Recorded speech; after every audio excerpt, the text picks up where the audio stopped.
What's your favorite virtue? Integrity. What do you appreciate most in your friends? Honesty. What do you consider your main fault? My main fault. Well, I don't spend a lot of time thinking about my faults, I guess would be the answer. In World War II, they had rationing, recycling, and salvaging programs like share your cars and spare your tires, food for victory, make it do or do without, save waste fat for explosives, do with less so they'll have more. Surely something in that spirit of sacrifice would have been superior to empty slogans about supporting the troops. How could anyone fervently favor a war but want no part in participating at its cost? Showing some out-of-pocket patriotism in the form of a war tax was warranted in my eyes, and it's beyond belief that tax policy would poison the possibility of that discussion. Paying our fair share for the war effort could have supported an overwhelming force that would have changed the trajectory of the aftermath. On top of offering meaningful assistance, a war tax would have raised the bar for debate, and in so doing, opened the door for accountability. As the exact opposite was done, catastrophic consequences followed. Great Tillman, it will be up to the Iraqis to debate whether their country now has a brighter future than it otherwise would have without foreign invasion and occupation in the first decade of the new century. But it's uniquely incumbent upon Americans to understand who and what were responsible for an enterprise that proved so costly in terms of U.S. lives lost, money spent, international reputation tarnished, and a campaign against Al-Qaeda diverted. And yet America just casually moves on, masking realities with more platitudes and celebration of freedom. I fail to find the liberty in allowing people to engineer your perception. And now we have a skyscraper to symbolize 1776 so that we'll never forget. I noticed we had no trouble forgetting 58,000 names on a wall in the run-up to Iraq. If nothing else, we could have shown some wisdom by demanding a declaration of war. Instead, we rigged another resolution that echoes the Gulf of Tonkin that got us into Vietnam. Only this time, we had a 24/7 news cycle bolstered by the internet, so we could calcify our beliefs more rapidly than ever. I saw the post-9/11 blitzkrieg of nationalism in another light, that by virtue of volume you can identify patterns of questionable integrity more easily. Condoleezza Rice struck me as someone working awfully hard to say something of little substance. Cheney's robotic claims were devoid of complexity, and simplistic repetition is a telltale sign of propaganda. Colin Powell's UN speech seemed more like a laundry list of complaints than a well-argued case. And the Democrats rolling along with the tide could hardly be read as an indicator of authenticity. And once the trumped-up intelligence started seeping out, after the invasion, anyone with an open mind could put that puzzle together. But to this day, conservatives refuse to see the obvious for the same reason that liberals look away from logic to get in line over Trayvon, because that's what party line conditioning is designed to do. M. Scott Peck diagnosed this brand of duplicity in his masterpiece on human nature, People of the Lie. Probably the most powerful of these group cohesive forces is narcissism. In its simplest and most benign form, this is manifested in group pride. As the members feel proud of their group, so the group feels proud of itself.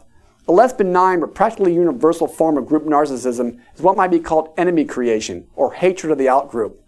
We can see this naturally occurring in children as they first learn to develop groups. It is almost common knowledge that the best way to cement group cohesiveness is to foment the group's hatred of an external enemy. Deficiencies within the group can be easily and painlessly overlooked by focusing attention on deficiencies or sins of the outgroup.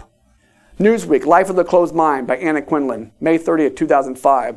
4 years have passed, and it occurs to me, surveying the Columbia graduates with their blue grounds mimicking the sky, that the terrorists did win. Since September 11th, we've become more like them. The essence of the way zealots think about the world is polar, good and evil, holy and profane, them and us. At times, it could seem like your day-to-day life is an exercise in choosing sides.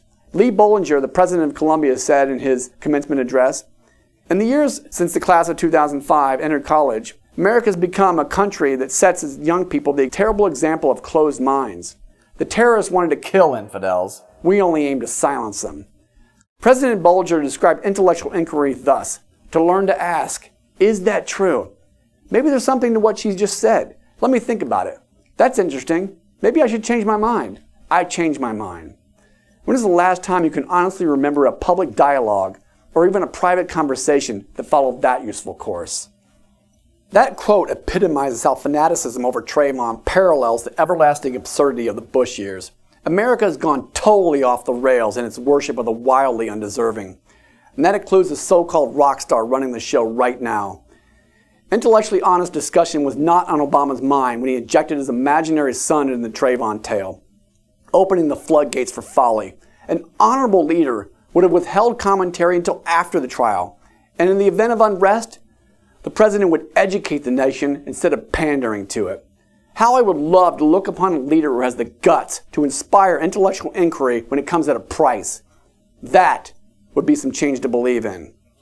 I'm sorry about Trayvon. For all I know, he was a great kid in other ways. But we all have our negative sides. In his case, it got him killed. As Zimmerman's brother perfectly put it, he had the greater hand in his own demise. Trayvon apologists spurn anyone who dares to consider the case purely on the merits, and they will ignore anything that doesn't serve their interest. Refusing to argue in good faith obfuscates the issues, and in so doing you create the conditions for conflict. The surest road to civil discourse is having both the courtesy and courage to entertain questions with a genuine desire to know the answers. Steadfastly refusing to take incongruities into account is prejudice by definition. Exemplifying that point, in blog commentary on the Hubris documentary, I found the following that I have seen people slinging untold times before. Roanoke.com, some guy named Frank, February 19, 2013. In order to provide a little rain on the Happy Libs parade with Rachel Maddow, I think it makes sense to show my fellow bloggers what the libs had to say during President Clinton's administration and after concerning WMDs during the lead up to the war in Iraq. It'll be familiar reading for the informed and a good reminder for those not afflicted with the Bush's evil syndrome. How could something so immense be so casually explained away? In my seemingly endless research on this subject matter, I came across the tiniest of discrepancies that did nothing to change the truth of what took place. Nevertheless, I sought to square those inconsistencies because accuracy is of paramount importance to me. With rare exception, issuing the facts was equally imperative to those who wrote the original material. But I had the luxury of looking at all of it together, so I found a few things that didn't match up. And it's just in my nature to want to know why. No one harboring a Bush hater mentality would go so far to understand every single element of the story. Frank's on the other end of the spectrum. Even after a decade, he couldn't muster up any curiosity to simply wonder if there was something more to see. The Franks of the world find no contradiction in mocking Rachel Maddow in one breath, then relying on the word of her party in the next. They seem entirely incapable of insightful analysis when their interests are at risk. And therein lies the point of my program. I can reasonably conclude that Frank and I agree on the Zimmerman verdict, and I'll bet that he could cite evidence up and down that makes perfect sense on the subject. In a post-9/11 world, any honest person would acknowledge that seeing suspicious behavior by a Middle Eastern Muslim on a plane will register differently than anyone else. It's not fair, but human nature dictates that reality in our time. But if anyone acted on their suspicions and the Muslim took offense to what turned out to be nothing, would the misunderstood Muslim have the right to pummel the passenger for the perceived harassment? The truth has a wonderful way of almost invariably making sense, but it takes an objective observer to recognize that and attempt to square all the accounts. Rachel Maddow had no such notion when she walked right into the Trayvon trap. 3 weeks ago, February 26th, the 17-year-old was walking through his father's Florida neighborhood when a local neighborhood watch captain saw him, called police, and told them he suspected that Trayvon Martin was up to no good. He followed Trayvon Martin. He chased him, despite the police dispatcher telling him not to. And then, after a series of events that are currently in dispute, the neighborhood watch captain opened fire on the teenager. He opened fire. That is not in dispute. Trayvon Martin, unarmed, but for a bag of candy and an iced tea that he was carrying, was pronounced dead at the scene. I don't recall any running in the entire incident. Sounds like there should have been, since Trayvon apparently had plenty of time to run away. Then you took liberties with the language, with open fire on the teenager. Open fire has connotations entirely unwarranted, and such concocted language has ulterior motives written all over it. Unarmed but for a bag of candy and an iced tea? Except that it was an iced tea, was it? The Ed Show with Ed Schultz, March 20th, 2012. We now know what Trayvon Martin was doing in the moments before he was killed by George Zimmerman. The 17-year-old Trayvon Martin was talking on the phone with his 16-year-old girlfriend. He was not casing houses as Zimmerman suggested. He was coming back to the neighborhood with a bag of Skittles, and he was chased by a vigilante with a 9mm handgun. And the reality is that there was no reason to think that Trayvon Martin was doing anything other than what he was doing, which was walking down the street with a can of soda and a bag of Skittles, can of iced tea and a bag of Skittles, and trying to get away from a man who he thought was creepy. And that man just kept tracking him, got out of the car, taunted him. Every Trayvon loyalist acts like they know exactly what happened. Taunted him? Tried to get away? Those who insist on slinging snippets of certitude are never open to exploring any possibility beyond what they believe. It doesn't dawn on them that their real motives are corrupting their judgment. As president and CEO of the NAACP, Ben Jealous was peddling a plot line to further the interest of his organization and dishonored it by doing so. I would think that a Rhodes Scholar would have higher standards.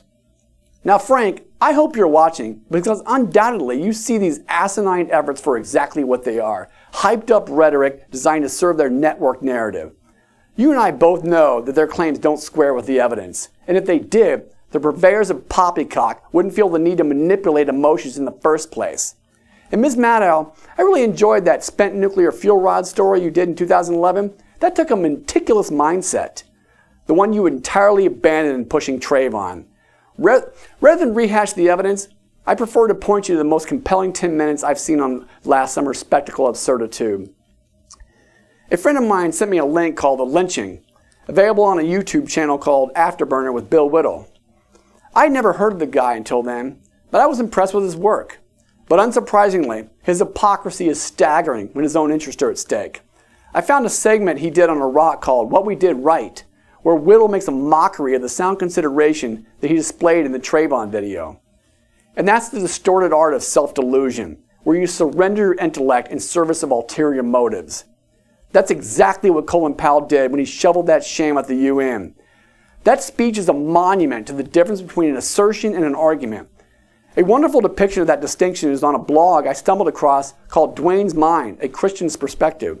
An assertion is just a point of view, an opinion. An argument goes further. An argument is a point of view supported by reasons that demonstrate the view is a good one. Powell offered nothing in the realm of an argument on the aluminum tubes, and weak arguments at best on everything else. Naturally, Colin claims otherwise, always at the ready to unleash his canned answers to excuse his timeless disgrace. He loves to tout how he spent 5 days over the CIA in preparation for the speech, and how insistent he was that the intelligence be multiple sourced. I'll return to that momentarily. First, let's look at the following scene from Bob Woodward's second book on the Bush administration, which offers some insight into what Powell was dealing with well before 9/11. Plan of attack. On March 1st, 2001, 41 days into the Bush presidency, the principals met again, and Powell was given the task of devising a plan and strategy to refocus the UN economic sanctions on weapons control in Iraq. Rumsfeld and others from defense repeatedly voiced concern about dual-use items, equipment that might seem innocent but could be used or converted to assist Iraq's weapons programs.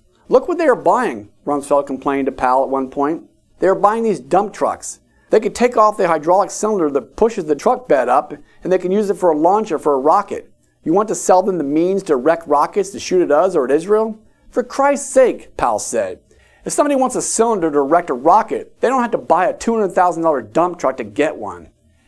That's the version of Powell that could have prevented a war, or at the very least demanded that it be fought intelligently. His stature was unrivaled, so he had a bargaining chip to play.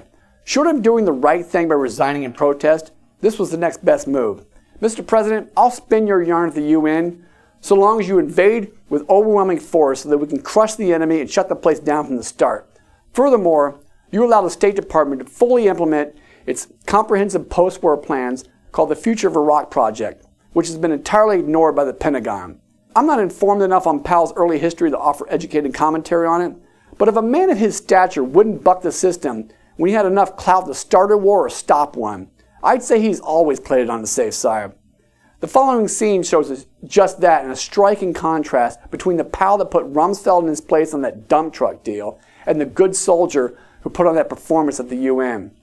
American Soldier by General Tommy Franks, September 5th, 2002. Colin had concerns. He was from a generation of generals who believed that overwhelming military force was found in troop strength, sheer numbers of soldiers and tanks on the ground. Indeed, the principle of overwhelming force was often referred to as the Powell Doctrine. "I'm going to critique your plan at Camp David," the secretary said. "I've got problems with force size and support of that force." Powell had repeatedly warned Franks about the smaller force that Rumsfeld had conned him into. But at Camp David, with the president on site, he stayed silent, opting for deference over diligence. That theme is consistent throughout Powell's record in the Bush administration, that he pushed back, but only so far. Apparently, Powell feels that lukewarm resistance absolves him of accountability. That doesn't get it done, Mr. Secretary, especially since there's overwhelming evidence that you knew exactly what they were up to the entire time. He walked in my office with a sheaf of papers in his hand, and he threw them down on my desk, and he said, "That's the script of my presentation at the United Nations." Came from Vice President's office. It was junk. It was pure junk. In the days leading up to the UN speech, Cheney, Scooter Libby, Condoleezza Rice, Stephen Hadley, Tenet, and John McLaughlin were pressuring the Secretary on what to say. To Powell and Wilkerson's credit, they rejected a good bit, but simply insisting on something palatable to preach is a far cry from integrity. When people are peddling that much garbage, even the more appealing stuff should be considered highly suspect. Hubris. What happened to Otta in Prague? Deputy National Security Advisor Stephen Hadley asked during one discussion. Powell fixed him with a cold stare. "Steve, we took that out, don't you remember? And it's staying out." Hadley, according to Wilkerson, kind of shrunk in his chair, looked at the Secretary and said, "Yeah, okay, I remember that now." Amid the fighting over what he should say in the speech, Powell received little support from Condoleezza Rice. She seemed almost dismissive of Powell's concerns, and as Wilkerson saw it, showed him little respect. "I was taken aback by the way Dr. Rice talked to him. She would just say, 'Oh, come on, you know that ought to be in there.'" The White House was repeatedly warned not to cite the bogus claim about uranium from Africa, and yet it still found its way into the 2003 State of the Union. The British government has learned that Saddam Hussein recently sought significant quantities of uranium from Africa. In October, for the Cincinnati speech, not for the State of the Union, but the Cincinnati speech, George Tenet asked that this be taken out of the Cincinnati speech, the reference to yellow cake. It was taken out of the Cincinnati speech because whenever the Director of Central Intelligence wants something out, it's gone. How to get back in? It's not a matter of getting back in. It's a matter, Tim, that 3+ months later, people didn't remember that George Tenet had asked that it be taken out of the Cincinnati speech, and then it was cleared by the agency.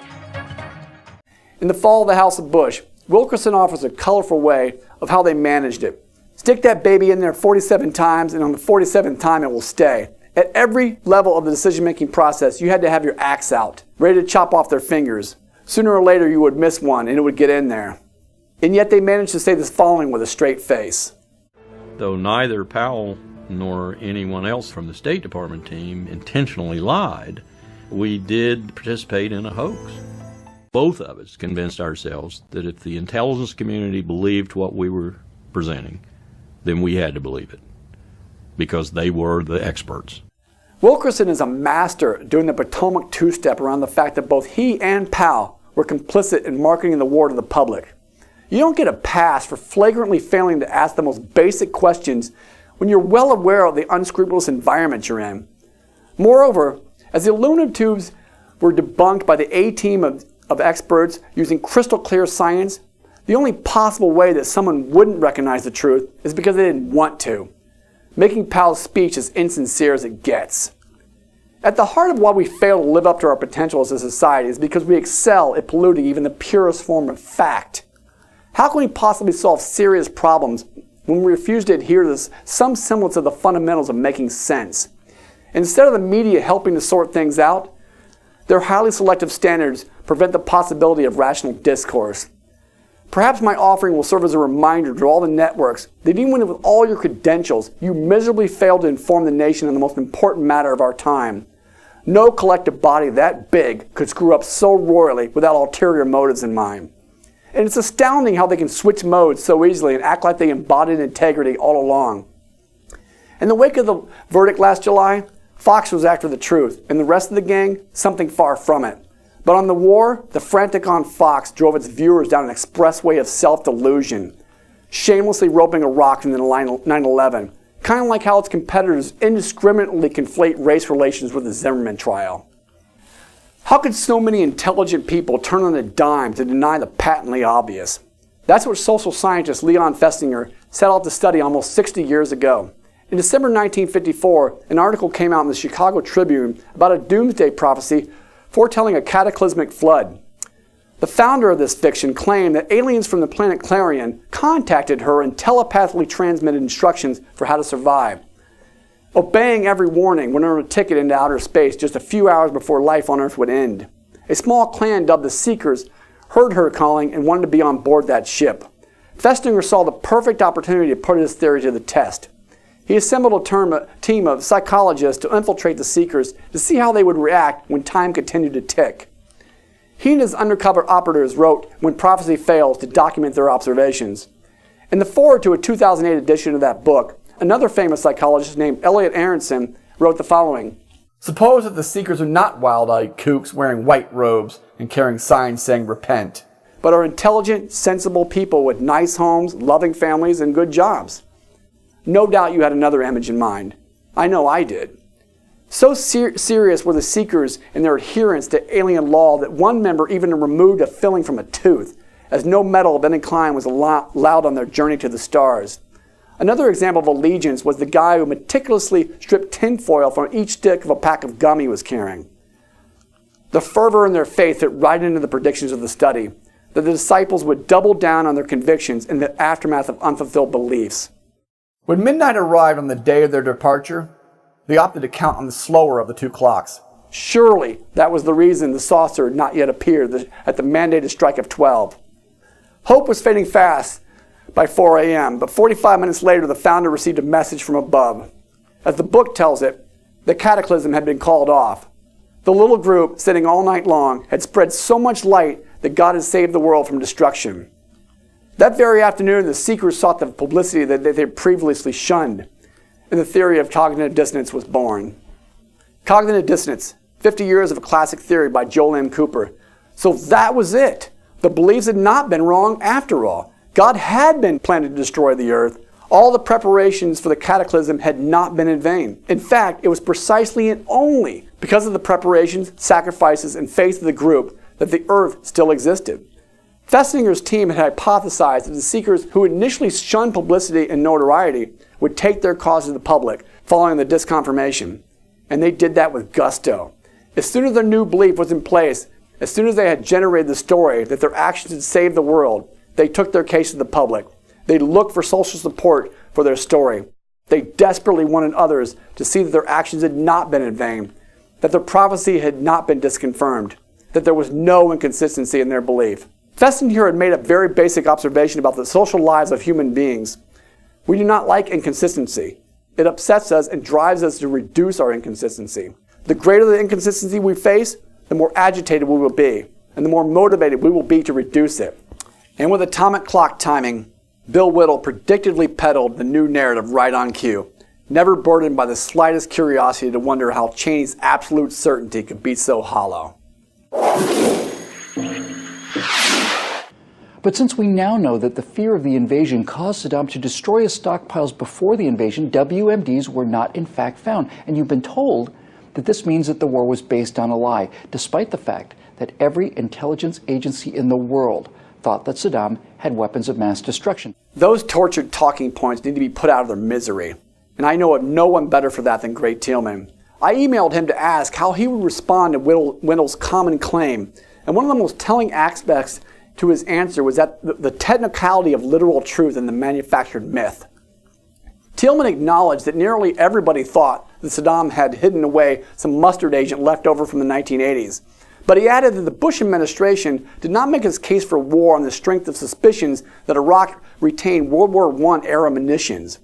It's the second half of that statement that Whittle and company conveniently ignore. Tillman also pointed out that few intelligence agencies had independent means of evaluating U.S. intelligence. He brings up the infamous Downing Street memos that explicitly state, quote, Bush wanted to remove Saddam through military action, justified by the conjunction of terrorism and WMD, but the intelligence and facts were being fixed around the policy. Tillman elucidates one fine point after another for over a page. Germans on the unreliability of Curveball, IAEA on the tubes and uranium from Africa reports, DIA reversing its position on the drones before the invasion. And as Tillman talked about on the PBS Frontline, A senior Australian intelligence analyst resigned in protest over the fabricated intelligence. I have included his email in its entirety as part of Supplemental Materials Exhibit A, which includes a clip of Prime Minister Tony Blair ignoring British intelligence that rejected the aluminum tubes. As for that abysmal absurdity about Saddam destroying his stockpiles out of fear, Bill Whittle and his world gleefully turned a technicality into a fairy tale. That he could stand there and make that claim without a scrap of evidence is on par with the seekers in their saucer. Same goes for the crowd that saturated the airways to manufacture an image of innocence around Trayvon. Sir Roger Bannister was the first person to break the 4-minute mile by turning a time of 3 minutes 59.4 seconds in 1954. Subtract 16 years and you'll find a track star by the name of Louis Zamperini, who should have been the first to crack what was considered impossible in those days. Louis' fantastic tale is told in Lauren Hillenbrand's book, Unbroken, a World War II story of survival, resilience, and redemption. In 1938, word was getting around that Louis just might capture the ever-elusive record. His competition at the NCAA championships was not too keen on that. So under orders from their coaches, some runners sharpened their spikes to cut into Louis during the race. They surrounded the star to prevent him from breaking away from the pack. The notion of sportsmanship was lost on those who were willing to jam their shoes into Zamperini's shins, stab him in the foot with a spike, and crack a rib with an elbow. Amazingly, he managed to break through the mob that encircled him and just missed the mark by barely over 8 seconds. Considering that he was assaulted by the crowd that contained him for a lap and a half, Louis would have crossed the finish line in under 4 had he not had to escape his attackers. As you can tell from the title, Louis' destiny lay elsewhere when war came calling. Who wouldn't be appalled by such an injustice? How many of us would commit such an affront to fairness to win a race? Is that the height of our standards, though? That we stop short of physically gouging our fellow man while in pursuit of our precious ideals? In 1805, John Adams wrote the following in a letter to Benjamin Rush, a friend and fellow signer of the Declaration of Independence. Our electioneering racers have started for the prize, such a whipping and spurring and huzzing. Oh, what rare sport it will be. Through thick and thin, through mire and dirt, through bogs and fens and sloughs, dashing and splashing and crying out, the devil take the hindmost. How long will it be possible that honor, truth, or virtue should be respected among a people who are engaged in such a quick and perpetual succession of such profligate collisions and conflicts? This concludes the Trayvon travesty, a saga of self-deception. My name is Richard W. Memmer, and I would like to thank my panel members for being such good sports. My profound gratitude also goes out to a number of others who helped me put the polish on my program. Many thanks to Shane Killian of skmedia.org for his film work and delivering such top-notch video editing with exceptional ingenuity and extraordinary instincts. I would like to give a very special thanks to Professor Houston Wood at the University of Virginia, David Albright at the Institute for Science and International Security, and Greg Thielman at the Arms Control Association. Their contributions to this subject matter cannot possibly be overstated. They were very gracious in entertaining my barrage of questions. I'd also like to express my appreciation to all the writers who never let up in pursuit of the story behind the story. And I take my hat off to all those who helped them uncover the truth in the face of so many dead set on concealing it. As M. Scott Peck put it, mental health is an ongoing process of dedication to reality at all cost. I couldn't agree more. Thank you for watching.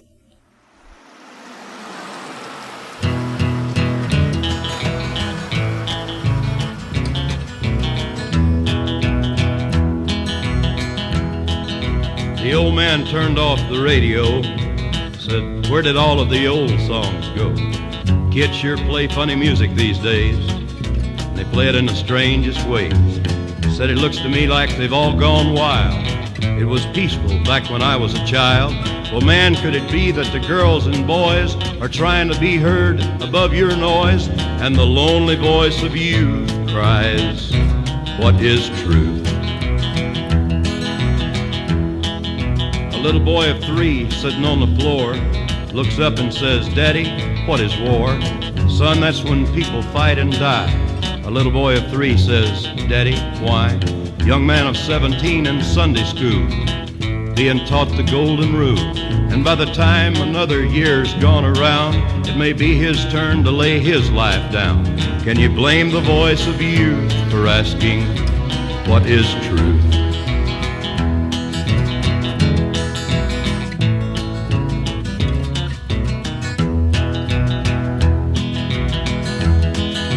Young man sitting on the witness stand The man with the book says, raise your hand. Repeat after me, I solemnly swear.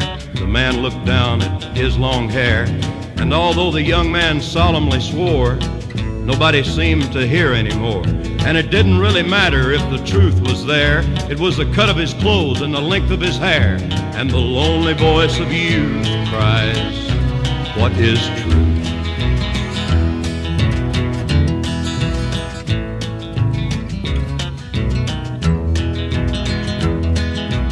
The young girl dancing to the latest beat has found new ways to move her feet. The young man speaking in the city square is trying to tell somebody that he cares. Yeah, the ones that you're calling wild are gonna be the leaders in a little while. This old world's waking to a newborn day, and I solemnly swear that it'll be their way. You better help that voice of youth find what is truth. And the lonely voice of youth cries, what is truth?